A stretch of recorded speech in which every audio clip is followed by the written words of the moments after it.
This is DJ coming at you from High Impact Motorsports. We are working on a 1988 Toyota Supra. It is the Turbo Edition, the 7M GET.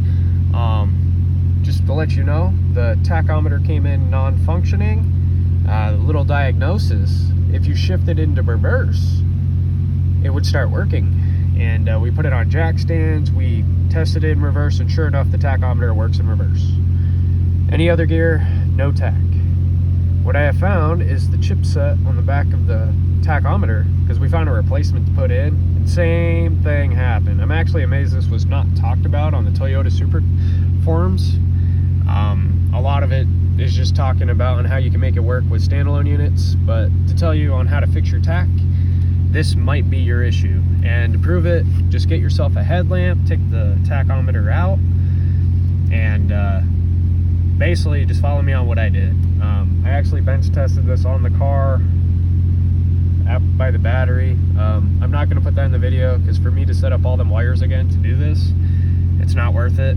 I am just going to show you my fix, and this is of course at your own risk, but since I actually like where the tach is sitting, I'm practically done here. I got to take the cluster back out so I can put it all back together, and I will show you the wiring modification I did. I'll explain it, and hopefully you guys learn something out of this.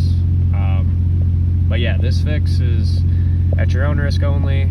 I really think that this is the only issue, and just follow me on what I did, on how I came to this diagnosis. Hopefully you understand. So here's the tach. This right here is a IC chip. And as you can see, there's probably, I would say about 8 pins, 9 pins, give or take. But I believe it's supposed to convert voltage, and that section of the chip is not working. And it's funny on how we have two tachometers that are both doing the exact same thing. So what I did was I soldered a wire strictly to the signal.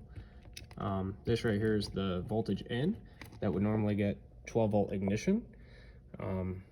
What I did was I made its own path, got rid of the path on the back of the cluster, so make sure 12 volts isn't coming into the tach. This is the 15 watt converter. It gets 12 volts from this section. These are just grounds, and they labeled the back of the cluster very nicely. And now going into the section of where it would normally see 12 volts, it now sees 5 volts. And it works, as you can tell. I did a video. The tachometer is now working. All I can say is hopefully this fixes your Supra tach if you are basically dealing with the same issues. This is the converter I used. As you can tell, it's on, figured, hey, you know what, here's all the information you need. As you can tell, it's 12 volts in, 5 volts out, 15 watts.